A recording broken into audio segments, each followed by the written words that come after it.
Goedenavond. 70 jaar geleden, op 1 februari 1953, gebeurde er in Zeeland een afschuwelijke ramp met zware gevolgen. Vanavond herdenken we deze dag en de periode die daarop volgde. Dat doe ik niet alleen, maar samen met Ab Nieuwdorp, geboren en getogen in Zeeland en bekend als presentator van NPO Klassiek. Goedenavond, hartelijk welkom bij deze herdenking van de watersnoodramp vanuit de Jacobuskerk in Renesse. Fijn dat u kijkt en vooral ook luistert, want het wordt een avond vol prachtige muziek en bijzondere gasten. De muziek die is in handen van het Ars Musica Orkest en het Zeeuws Vocaal Ensemble onder leiding van Patrick van der Linden. En Patrick is niet alleen de dirigent van deze avond, maar ook de initiatiefnemer en later vanavond praat ik met hem. Vanavond kijken we terug op die bewuste 1 februari. Maar we praten ook over de impact van de watersnoodramp en hoe die nu vandaag nog steeds levens beïnvloedt. En we hebben het over de nieuwe uitdagingen waar we voor staan. Klimaatverandering, stijging van de zeespiegel. Hoe gaan we daarmee om? En nu eerst muziek. Zojuist hoorde u het Kyrie uit de Berliner Messe van Arvo Pärt. En het Kyrie is een eeuwenoude smeekbede om ontferming die wereldwijd mensen, zowel gelovigen als niet-gelovigen, verenigt in tijden van nood. En een gevoel van nood en van dreigende rampspoed zit ook in het koorwerk De Nevel dekt ons van de Nederlandse componist Johannes Verhulst. De nevel dekt ons, dicht en zwaar. De weg is smal, de hemel zwart en overal dreigt doodsgevaar. Het Zeeuws Vocaal Ensemble onder leiding van Patrick van der Linden.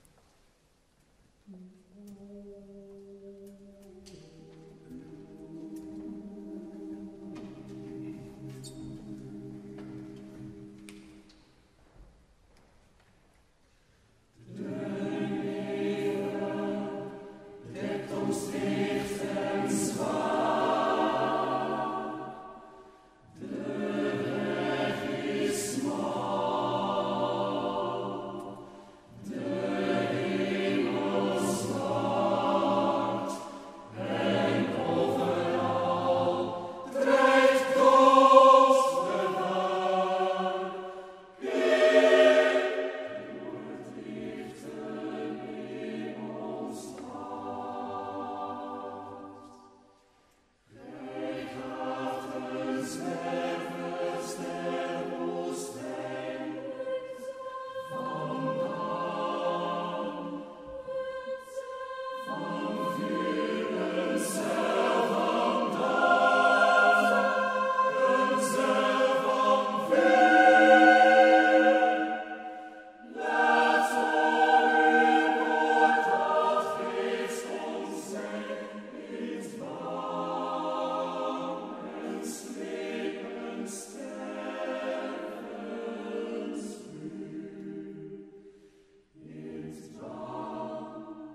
Ik zei het net al, zeespiegelstijging, klimaatverandering. De watersnoodramp mag dan 70 jaar geleden zijn. Zelf heb ik het gevoel dat het actueler is dan ooit. En ik ben er natuurlijk de afgelopen maanden ook veel mee bezig geweest. Door ons programma Ik Ben van 1953. Een samenwerking met het Watersnoodmuseum.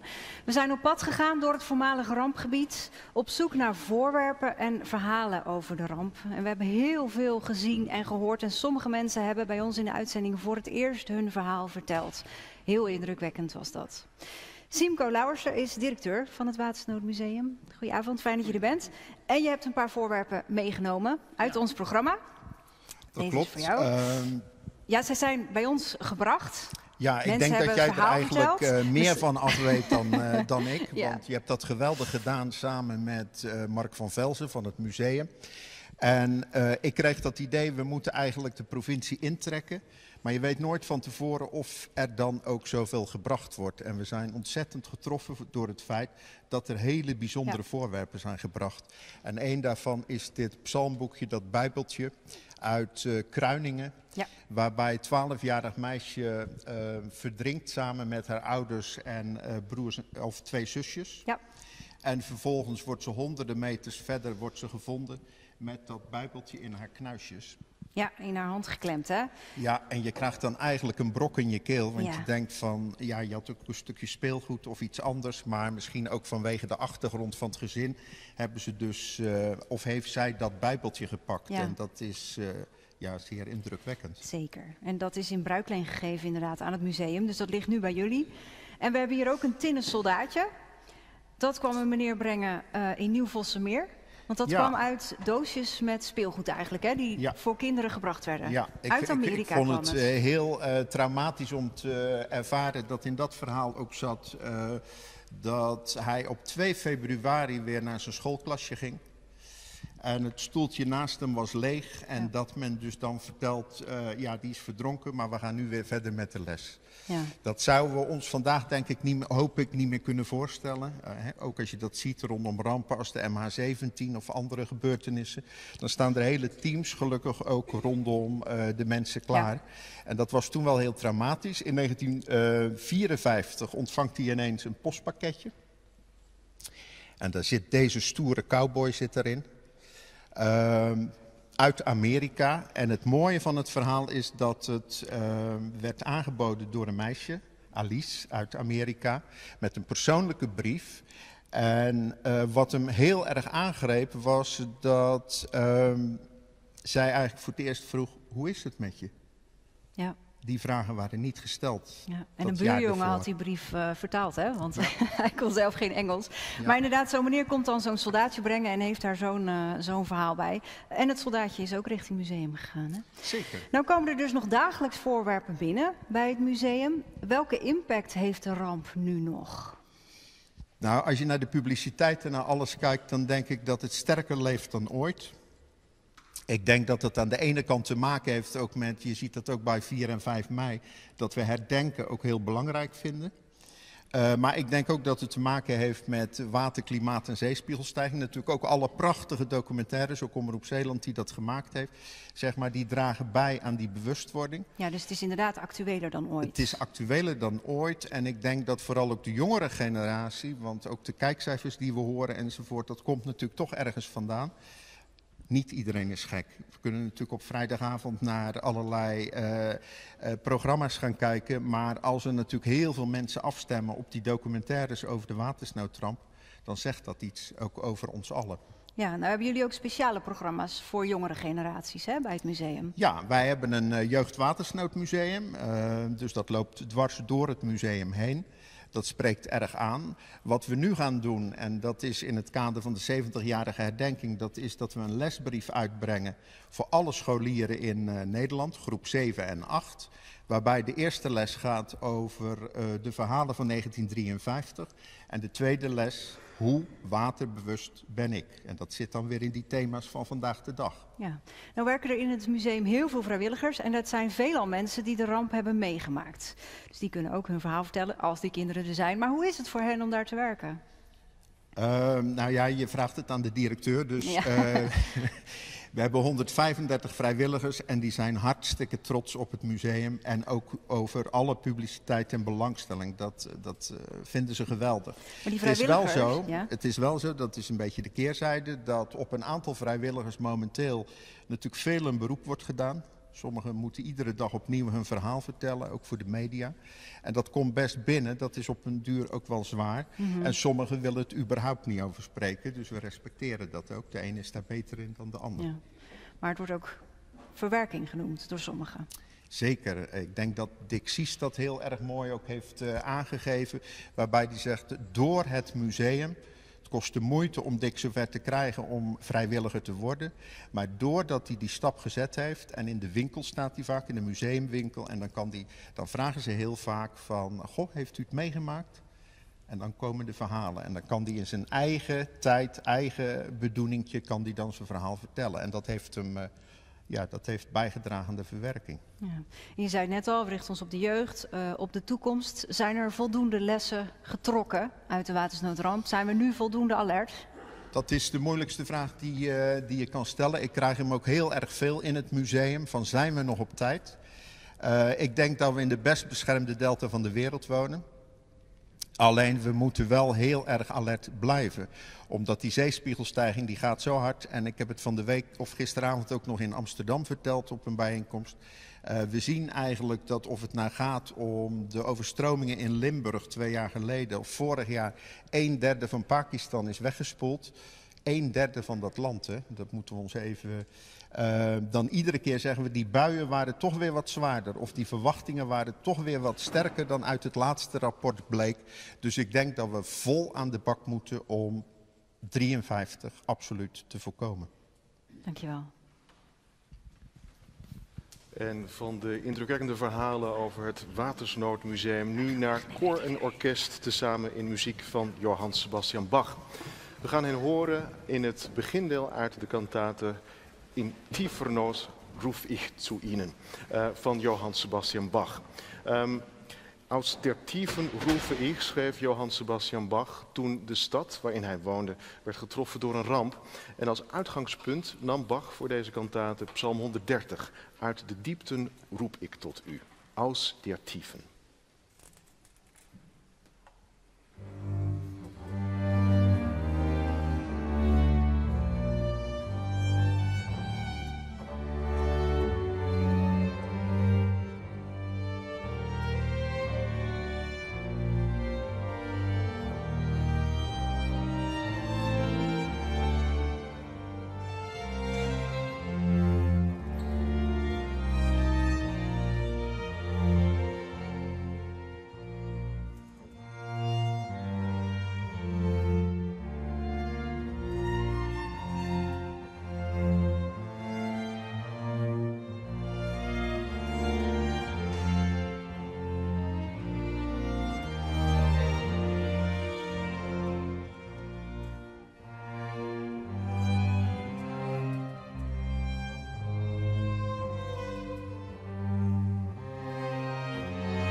Aus der Tiefen, uit de diepten, in het Latijn de profundis.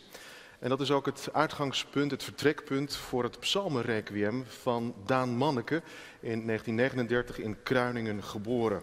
Een persoonlijk en zeer bijzonder werk waarover ik straks ga praten met dirigent Patrick van der Linden. Maar eerst het begin van dat psalmenrequiem van Daan Manneke. Uitgevoerd door het Zeeuws Vocaal Ensemble en harpiste Annemieke IJzerman.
Patrick van der Linden is een veelzijdig muzikus en dirigent die ervan houdt verschillende muziekstijlen met elkaar te verbinden.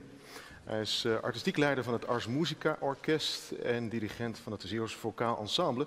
En speciaal voor vanavond, voor dit unieke herdenkingsconcert, heeft hij beide ensembles tezamen gevoegd. Patrick, goedenavond. Ik zei het al, het is een bijzonder en zeer persoonlijk psalmenrequiem van Daan Manneke. Hij had hij ook vanavond willen zijn, is helaas verhinderd. Wat maakt dit requiem nu zo bijzonder? Ja, dus ik denk in zijn persoonlijke binding met deze psalmen. Moet je je voorstellen dat een jaar of 30 geleden kwam er een dirigent naar hem toe, Paul Hameleers. En die had zijn eigen zoon verloren en vroeg hem om een requiem te maken. Dat heeft Daan toen gemaakt voor hem. Maar tegelijkertijd heeft hij daar in zijn eigen herinneringen aan 1953. Want dat was toen een jaar of 13 toen hij de ramp als ooggetuige meemaakte. Ja, hij heeft een vriendin van hem heeft hij voor zijn ogen zien verdrinken in Kruiningen. En Daan was iemand die gehecht was aan de psalmen, ook het Geneefse psalter, daar zullen we straks een voorbeeld van gaan horen. En dat heeft hij verwerkt in het requiem. Zojuist hoorden we het introitus en het Kyrie, ook weer het De Profundis, ik zei het, gebruikt als vertrekpunt. Wat gaan we nu meemaken, wat je nu laat horen? Wij horen eerst een Sanctus. En het Sanctus is eigenlijk een heel vrolijk stuk, eigenlijk bijna een soort oerstuk met oermotieven, een beetje à la Stravinsky zou je kunnen zeggen. En daarna hoor je een interludium voor de harp, een soort tussenspel voor de harp, maar de harp die bereidt daarin het volgende deel, het Agnus Dei, voor. En het Agnus Dei, wat klinkt, daarin hoor je een bekende psalmmelodie. En tenslotte eindigt het met het Communio zeven stilt uiteindelijk. Dankjewel, Patrick. Neem ons mee naar het vervolg van dit psalmenrequiem van Daan Manneke.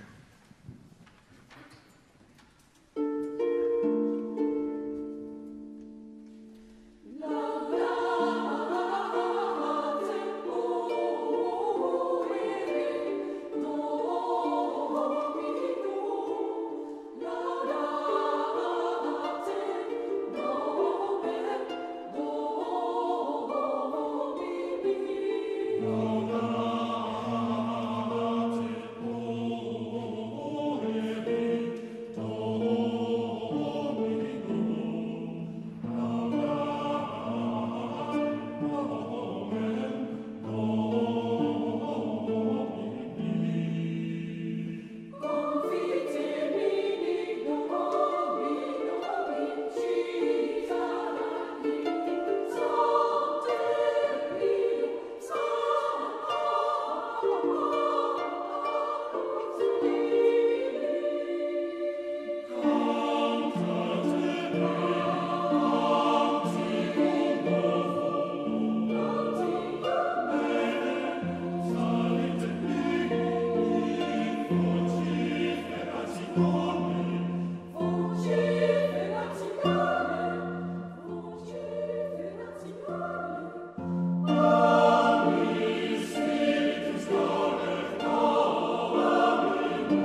Omroep Zeeland heeft de afgelopen tijd veel verhalen van mensen gekregen over de ramp. Veel gedichten ook en zelfs muziek en tekeningen.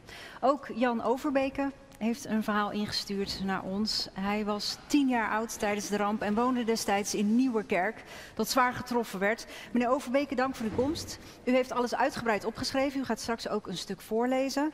Uw verhaal gaat over de rampnacht zelf, maar ook over de nasleep ervan. En het gaat vooral ook over hoe het voor kinderen was om terug te keren naar Zeeland en om op te groeien in dat kapotgeslagen landschap.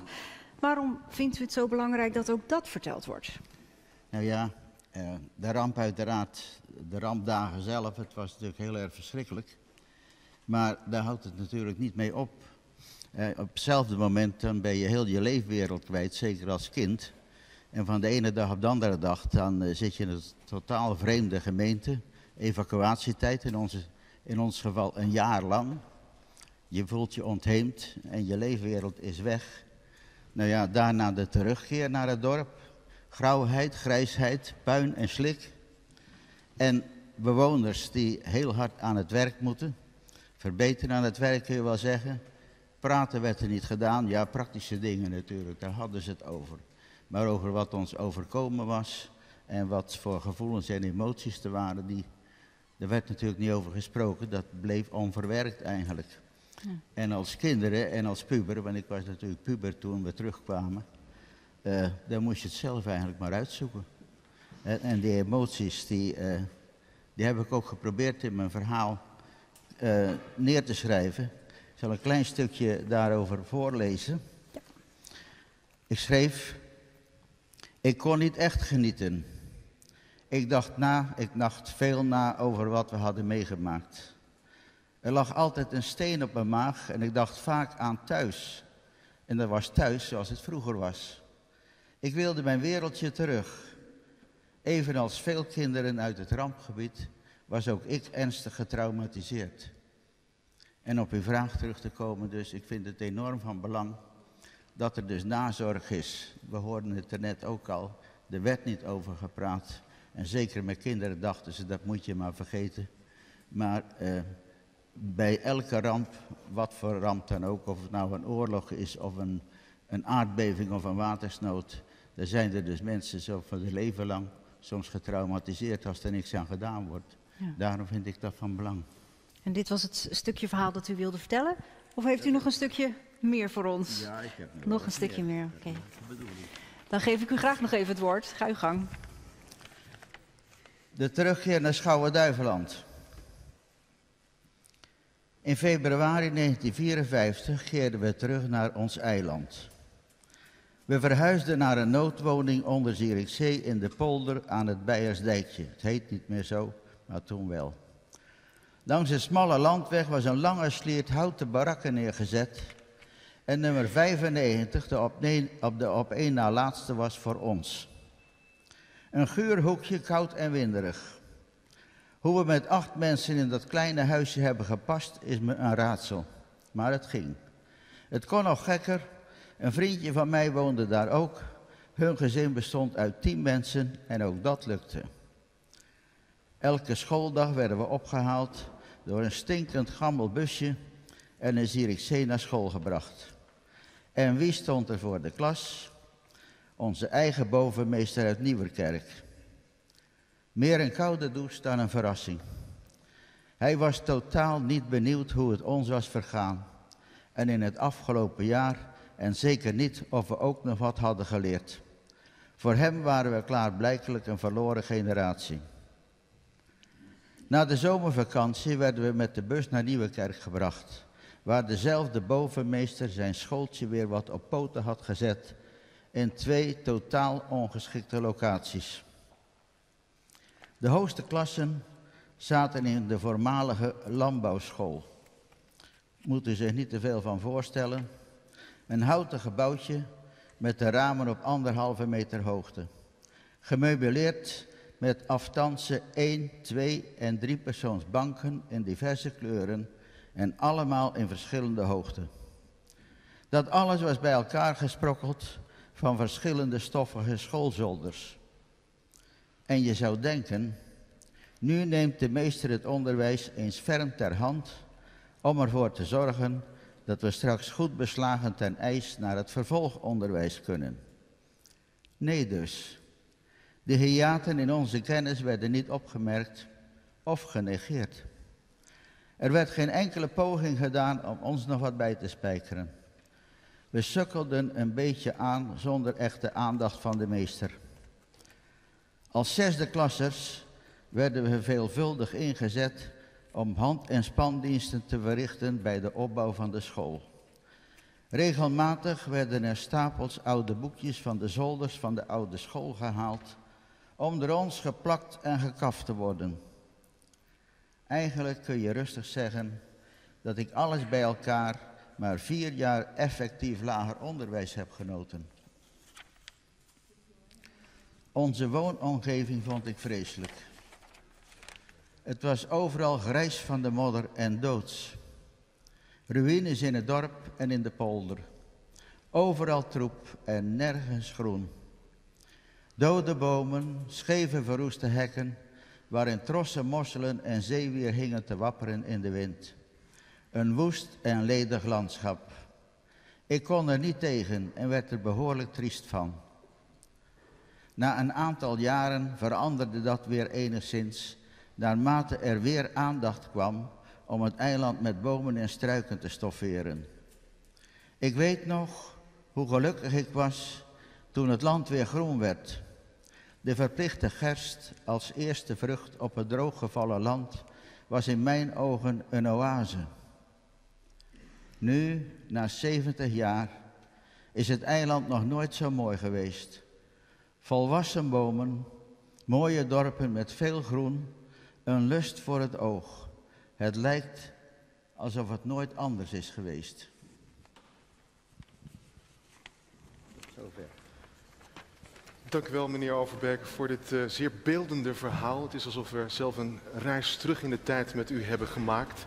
Een verhaal ook over de kracht van het water. En de kracht van het water wordt nu ook bezongen in 2 Poolse volksliederen van Henryk Górecki. Het gaat niet over de kracht van het zeewater, maar de kracht van het water van de rivier de Wisła. Dat is de grootste rivier in Polen. Bezongen dus in 2 liederen en die gaan over het water dat geeft en het water dat neemt.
Deze herdenking gaat over verleden, heden en toekomst. Liette Wijnen is eigenaar van camping De Kreekoever in Ouwerkerk. Op een stuk grond dat ooit landbouwgrond was van haar opa. Maar wat, zoals zoveel plekken, compleet is veranderd door de ramp.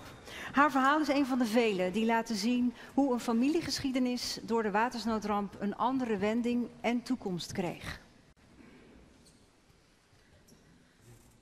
Op 31 januari 1953 logeerden mijn opa, mijn oma en mijn vader van toen 3 jaar bij de ouders van mijn oma op de Ring in Ouwerkerk. Het was toeval dat zij die stormnacht daar sliepen, want zij waren aan het verhuizen. De volgende dag stond hun huis er niet meer. Het was weggespoeld door het zeewater. De eerste dagen na die nacht brachten zij door op de zolder van de pastorie op de Ring in Ouwerkerk. Tijdens hun verblijf werd duidelijk dat er naast de vele slachtoffers onder de dorpsbewoners ook slachtoffers in hun eigen familie waren, waaronder 2 zussen van mijn overgrootmoeder. Mijn oma praatte met mij nooit veel over de ramp, maar wel over de periode dat zij geëvacueerd was naar Goes, bij de familie Sinke, waar ze een jaar lang veel gezelligheid vond. Naast alle ellende zorgde dat ook voor hoop. En mijn oma was hen eeuwig dankbaar. In Ouwerkerk hadden zij niets meer. Het huisje van mijn oma's ouders stond gelukkig nog wel op de Ring. Maar regelmatig liep dat vol zeewater, omdat het gat in de dijk pas op 6 november 1953 werd gedicht. De eb- en vloedbewegingen, die ruim een half jaar door het dijkgat naar binnen stroomden, veranderden de landbouwgronden rondom Ouwerkerk in een open getijdenlandschap. De kolkgaten van het zeewater werden kreken, met daaromheen een zand- en kleivlakte. Na de herverkaveling kregen mijn opa en oma een stuk grond tussen de oever van de Oostkreek en de rand van Ouwerkerk. Met hulp van anderen bouwde mijn opa zijn boerderij en rond 1956 gingen ze langzaam weer over op de orde van de dag, het melken van de koeien en het oogsten van landbouwproducten. Door de ramp was er een uniek brakwater natuurgebied ontstaan, het krekengebied van Ouwerkerk. In de jaren 60 kwamen de eerste toeristen om er te vissen en te kamperen. En zo stonden er al snel tentjes tussen de koeien in het weiland. Eerst werd er provisorisch een toilethokje met een wastafel neergezet. Maar in 1969 kwam er een ruim kampeerveld met een toiletgebouw. De camping, die de naam De Kreekoever kreeg, groeide uit tot een camping met ruim 200 plaatsen. Als kind kwam ik er graag. In de winter bond mijn oom regelmatig de slee achter de trekker en scheurde met mij over de camping. Of we dronken met oma warme chocolademelk bij de houtkachel. Halverwege de jaren 80 namen mijn oom en tante de camping over. Ik ben er trots op dat in al die jaren mijn opa, oma, oom en tante met zoveel toewijding dit bedrijf hebben opgezet. En vorig jaar heb ik samen met mijn broer het stokje overgenomen van mijn oom en tante. Samen met hem kijk ik nu naar de toekomst van onze camping, van Ouwerkerk en de omgeving. Vanuit het kantoor kan ik de Ring van Ouwerkerk zien. Ik vraag me soms af of die ooit weer redding moet bieden. Bijna alle gasten van onze camping bezoeken het Watersnoodmuseum. Dat is vlakbij. Veel mensen geven aan dat ze er emotioneel van worden en dat het stof tot nadenken geeft.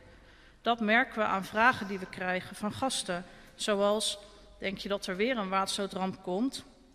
En als er weer een overstroming komt, wat gebeurt er dan met de camping? Dat zijn best lastige vragen, want ze maken mij bewust van de onzekerheid die er altijd is en de noodzaak om de lessen die we 70 jaar geleden hebben geleerd nooit meer te vergeten.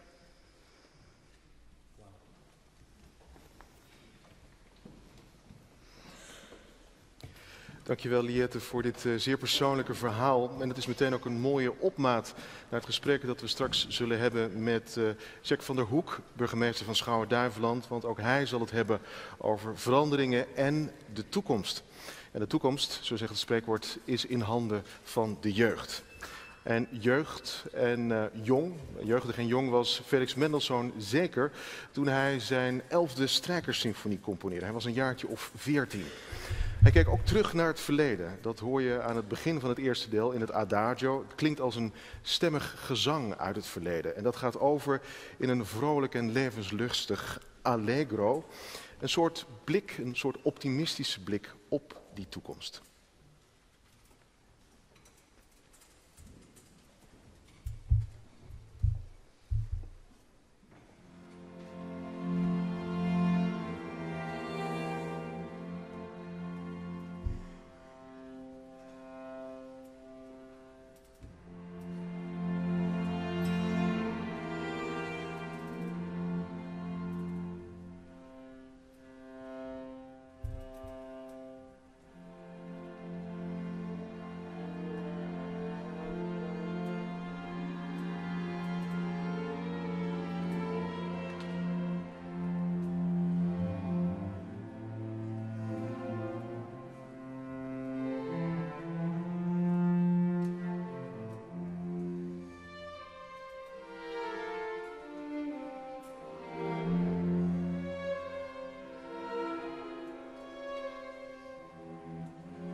Ja, wat bijzonder om hier zo midden tussen de muziek te mogen staan in deze Jacobuskerk in Renesse.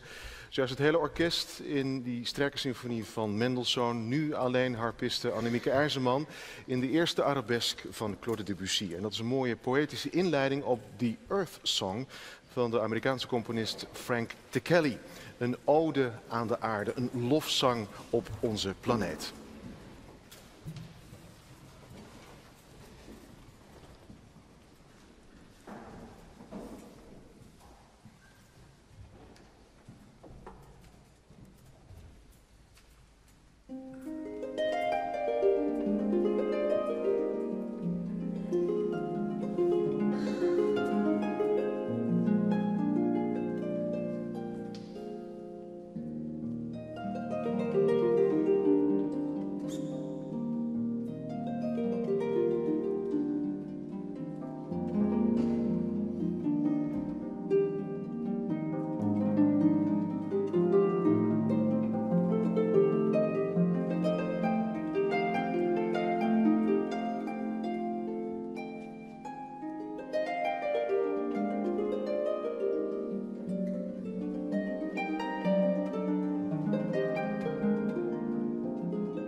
Schouwen-Duiveland werd zo zwaar getroffen door de watersnoodramp dat sommige dorpen als het ware verdwenen. En het eiland veranderde ook qua landschap. Dat hebben we net ook gehoord in het verhaal van mevrouw Wijnen.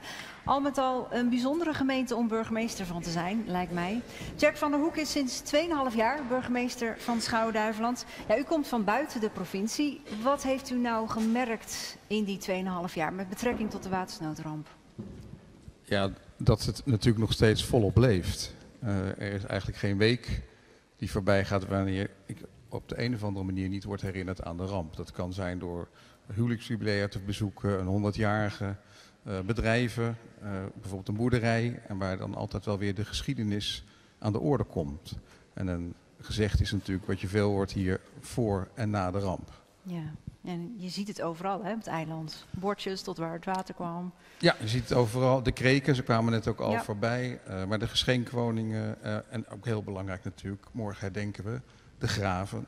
Alle monumenten op het eiland. Op allerlei manieren kom je de ramp op het eiland tegen. Ja, nou werd er altijd niet veel over gepraat. Heeft u het idee dat dat nu verandert? Ja, ik heb die indruk wel.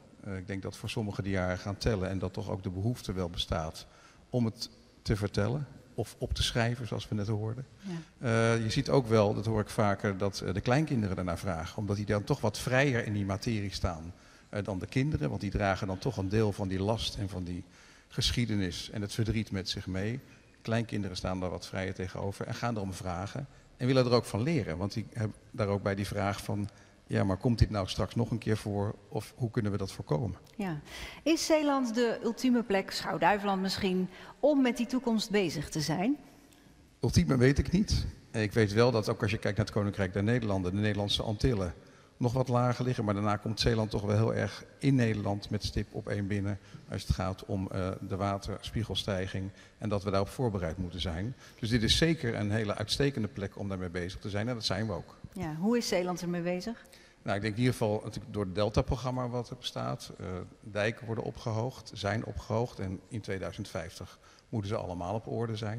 Maar tegelijkertijd zien we ook dat het klimaat verandert, dat de zeespiegel stijgt. Dus dat betekent ook dat we nu 1 keer in de 6 jaar kijken, is dat nog wel actueel? Moet het niet worden bijgesteld? Ja, dus volop mee bezig. Volop mee bezig en we denken natuurlijk ook over de toekomst. Kenniscentra, worden studies naar verricht. Dus op allerlei manieren proberen we te anticiperen op die zeespiegelstijging. En er is ook een strategische agenda in de provincie. En het waterschap is natuurlijk als primair verantwoordelijke daar volop mee bezig. Dank u wel. Graag gedaan. Anna de Bruikere uit Siruskerke op Walcheren is schrijver van onder meer korte verhalen en poëzie. En zij zal een speciaal voor deze avond door haar geschreven tekst voordragen.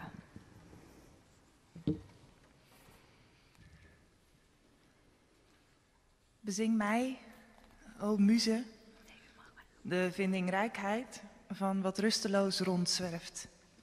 De verwoesting die het al veel te vaak bracht, de vruchtbaarheid. Maar bezing mij, o muze, vooral wat er nog komen gaat. Wat ons te doen staat. De dromen en ideeën die onze levendigste handen te weven hebben. De hoop van moment tot moment te ontnemen aan het onbestaande. De toekomst die gedaante aanneemt van vrede. Met die vindingrijke zwerver, die genadeloze verwoester, die levenskracht. Bezing mij, o muze, het water. Nu heb jij, muze, me ongetwijfeld door. Dichter roept jou, godin van inspiratie, aan om te leren praten.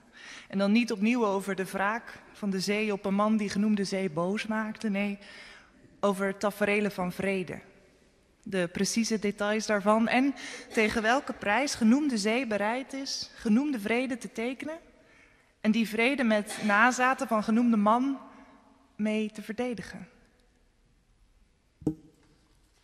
Wij die zo weinig nog op hebben, met krachten die we niet scherp in beeld krijgen, die we niet goed kunnen zien, netjes filteren, verder swipen, muze, sta ons bij. Sta mij bij, alsjeblieft, als ik met jouw stem zing over de odyssee van het water zelf. Hoe het de wereld rondgaat, op weg naar huis, Hoe het stroomt van dak en goot naar afvoerbuis, van straat naar putdeksel, riool tot vlakte waar het eventjes mag blijven. Soms ruisend aan de rand van ons gehoor, soms bijtend, razend bij ontij. In de avond, hitsig blauw. Is er eigenlijk een weefgetouw waarbij iemand, zoals Penelope deed, op het water wacht? Iemand die 's nachts de geweven halen van de dag gewoon weer uithaalt, omdat hij het vertikt om het water te verraden. Dat grote, eindeloze water, steeds op zoek naar waar het zich thuis noemen mag. Hoe zelfs ons bloed voor de helft uit water bestaat. Een stuwende kringloop, deel van die veel grotere. En de lucht die we ademen ook, vers uit de breedlopige aderen van de atmosfeer. En wie omhoog tast, tast naar de diepte van een ijl onzichtbaar meer. En wie zijn knie schaaft aan de stoep, wie bloedt, wie het rood op het plaveisel ziet parelen, ziet een beetje oorsprong van de wereld, van geweld en van het leven zelf. De odyssee van dat woelige water. Laat het ons in zijn rondgang niet weer overspoelen, o muze. Leer het liever ons, leer het te bedden. Niet zonder waakzaamheid, maar wel zonder haat. Laat het tot in onze eigen fijnste aderen stromen, muze. Laat het ons hart doen kloppen als rivieren, krachtcentrales. Als druppels, stenen holtes. Als oceanen, de maan.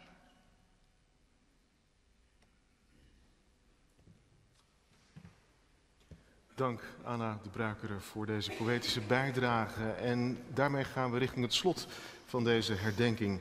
Dank u voor het kijken, dank u voor aanwezigheid hier in Jacobuskerk in Renesse. En ook grote dank aan de muziek van vanavond, het Ars Musica Orkest, het Zeeuws Vocaal Ensemble, harpiste Annemieke IJzerman en natuurlijk ook aan Patrick van der Linden.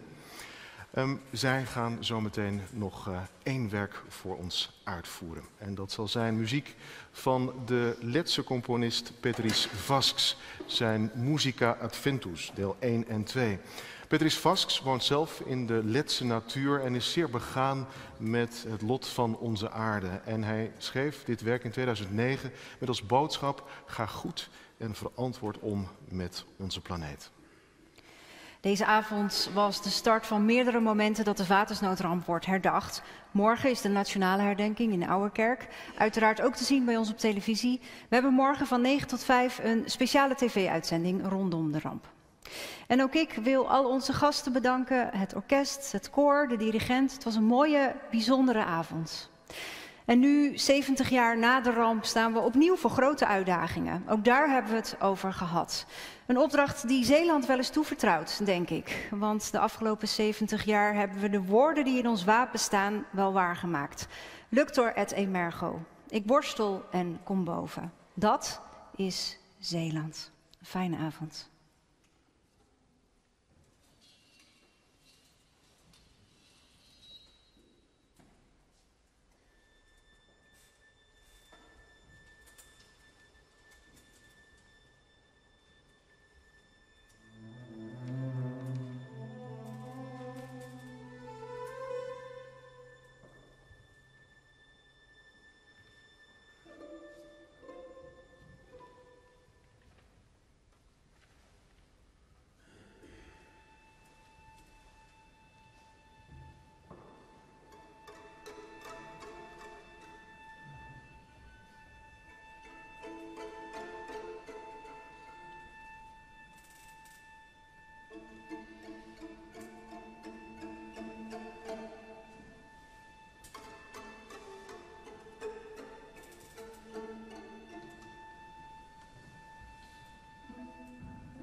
Thank you.